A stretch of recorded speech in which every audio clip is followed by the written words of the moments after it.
Hi guys, it's Lewis and welcome back to Toy Talk. So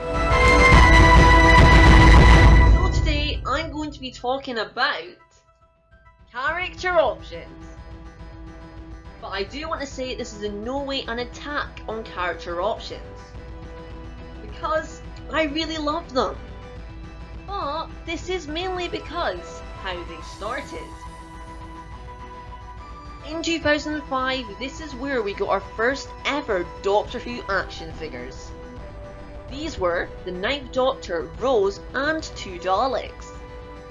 Although, they were a bit different to the figures we all know and love now. As we got the Doctor and Rose with limited articulation and always in a dynamic pose. And as for the Daleks, they were remote control figures. It wasn't till later in the year until we saw our first look at the new action figures.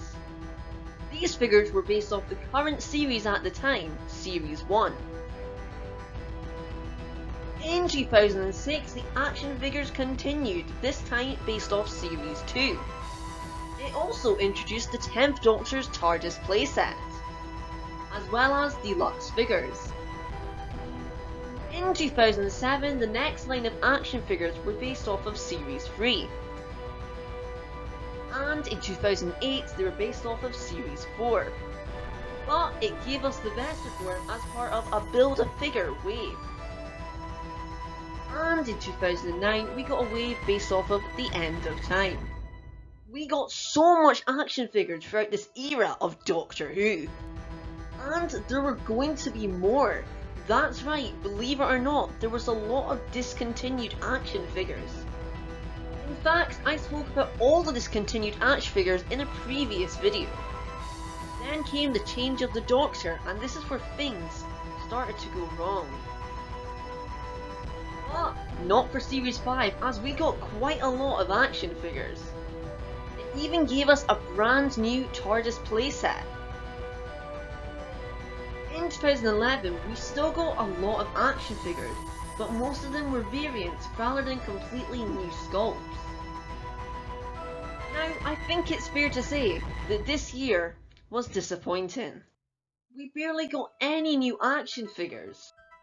And this also gave us the news of a change of scale from 5" to 3.75".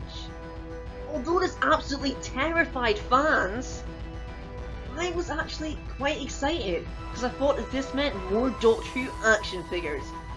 But in 2013 we saw the launch of the 3.75" action figures. And I know I'm in the minority, but I kinda liked them. What I didn't like is how many we got.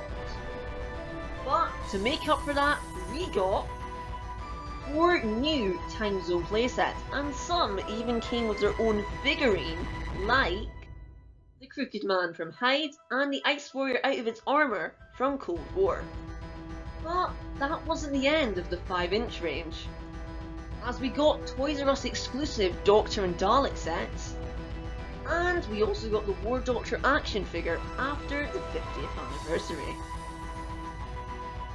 In 2014, we saw the second wave of the 3.75" action figures. Although most of them were variants of Wave 1, or some of them were rare figures, but we did get a brand new Zygon action figure. This was a bit disappointing, as the only new action figure was the Zygon. But what wasn't disappointing was the announcement of the Time of the Doctor set, the Asylum of the Daleks set, Ace figure, and the Impossible set. After many disappointing toy fairs, this one certainly was not. We got loads of announcements for the 3.75" line, with brand new action figures, and the future looked amazing. Now, I'm not too sure what happened, but we started to get less new figures and would have to wait longer. Remind you of anything? Yeah, the 3.75" line didn't last that much longer. So it was time for a new scale. Bring on the 5.5" action figures. These were known to be part of the new collector series, and they were beautiful. We also got the announcement of free packs with variant figures exclusive to B&M. In 2016, we got 2 versions of the new Missy action figure, as well as the next line of free packs from B&M. In 2017, we got the 13th Doctor's Collector set. And now, this was it. New action figures were coming, hopefully based off Series 9. And we got 2 12th Doctor variants and the 10th Doctor in tuxedo. Oh, come on, character! We could have got the likes of the Ghost, the Meyer, and Osgood! Anyway, where was I? And we got more B&M sets. In 2018, we got even more B&M sets, and then we got Bill Potts. With Series 11 not that far away, we heard there was going to be a big push for merchandise. And later in the year, we got the 13th Doctor action figure.